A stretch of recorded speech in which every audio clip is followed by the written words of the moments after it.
Salut à tous et bienvenue dans cet nouvel épisode de la série Python, Machine Learning et déploiement des projets d'intelligence artificielle. C'est parti pour un nouveau projet. Vous savez, dans la précédente vidéo, nous avons terminé le projet qui vise à mettre en place un chatbot qui va répondre aux utilisateurs en se basant sur nos propres données. Ce projet étant fait et qui couvre en fait le côté LLM, modèle génératif, nous avons en fait voulu mettre en place un nouveau projet qui se base plus sur un entraînement de modèles.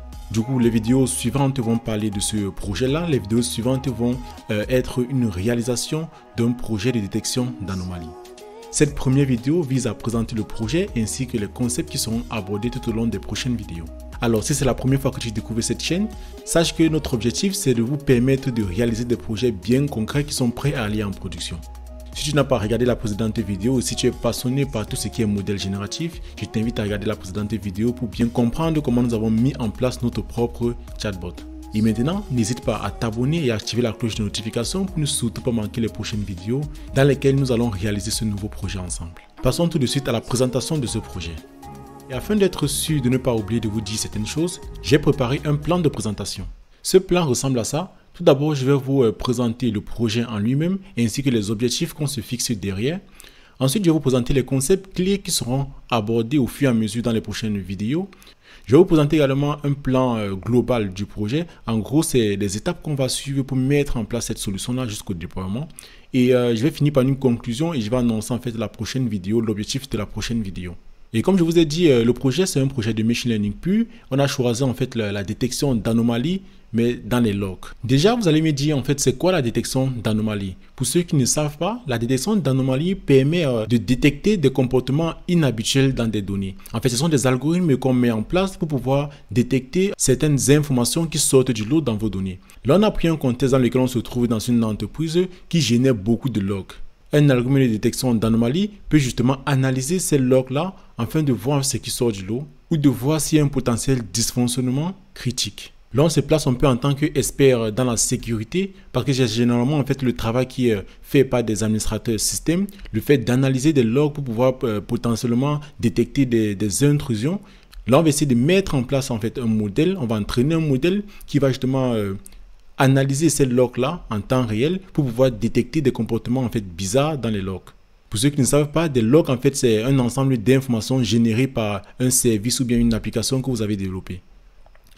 Après, pourquoi nous avons choisi ce projet? On a choisi ce projet parce que le projet précédent déjà parlait de LLM, d'IA génératif, et là, il n'y a pas vraiment d'entraînement de modèle. Donc là, on voulait choisir un projet qui illustre un cas concret d'apprentissage automatique.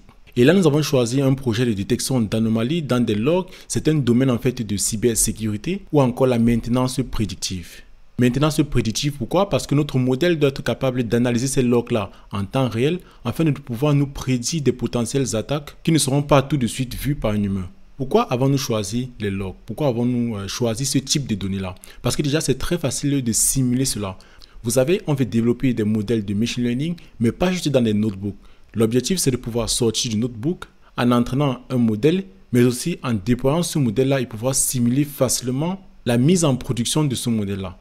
Et du coup, en prenant en compte le concept de log, on peut facilement simuler une génération de ces logs-là. Du coup, ce que nous allons faire, c'est générer ces logs-là, entraîner un modèle qui va permettre de détecter des anomalies dans ces logs. Et après, on pourra même du coup simuler cette génération de logs et aussi notre algorithme qui sera en train d'analyser en temps réel ces logs qui sont générés.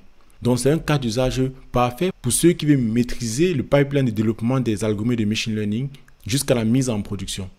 Et du coup, à la fin de cette vidéo, qu'est-ce que vous saurez faire exactement? Vous allez déjà connaître quelques types d'algorithmes de détection d'anomalies. Il y en a plusieurs, des méthodes qui sont basées sur des arbres et des méthodes qui sont basées sur un calcul de distance. Donc, ce qu'on va faire, c'est de vous expliquer le fonctionnement, comment chaque algorithme fonctionne. On va choisir deux algorithmes que nous allons mettre en place plus tard dans les prochaines vidéos. Et le but sera de vous expliquer exactement comment ces algorithmes fonctionnent avant de passer à l'implémentation. Donc déjà, nous allons mettre en pratique en utilisant la librairie scikit-learn, qui est une librairie très utilisée pour entraîner des modèles et évaluer ces modèles-là. Cette bibliothèque Python est simple, robuste et parfaitement adaptée à notre besoin.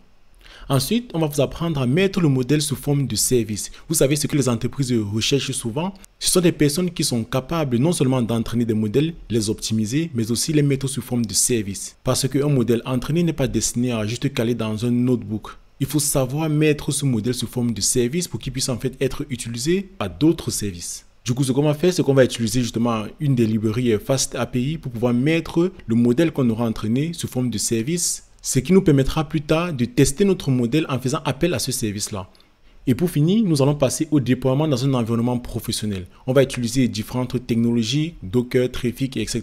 pour pouvoir déployer notre modèle afin d'obtenir une solution qui est prête à aller en production. Donc à la fin de cette série de vidéos, vous aurez appris pas mal de choses. Du coup, je vais continuer par vous présenter le plan global de notre projet.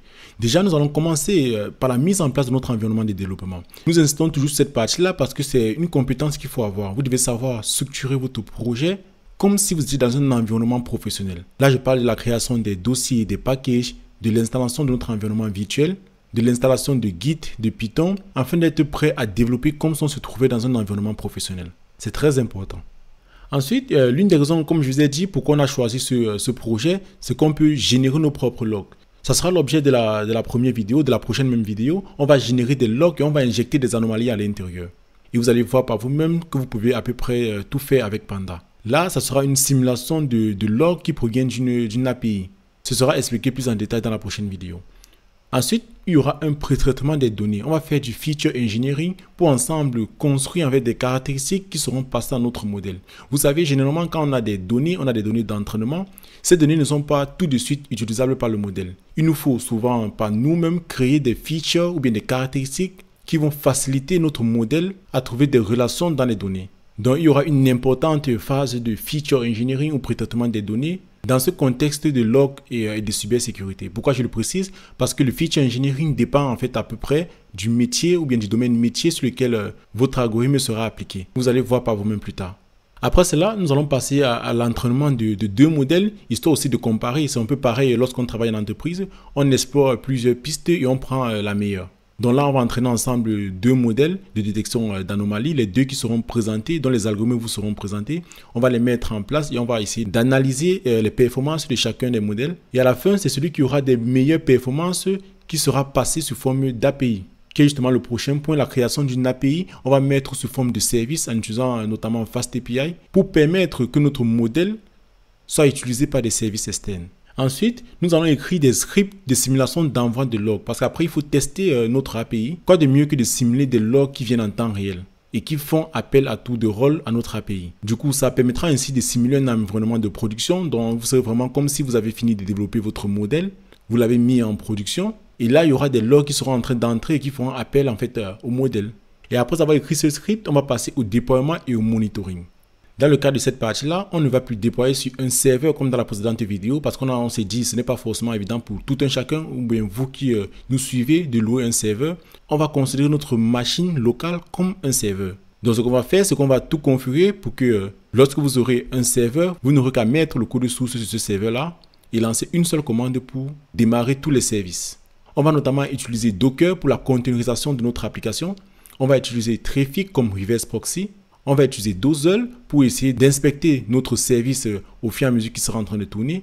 On va utiliser Grafana pour monitorer notre application, voir en fait combien de temps prend certaines requêtes, quelle est la consommation globale de ressources en CPU de notre API et Docker Compose pour orchestrer tous ces services-là.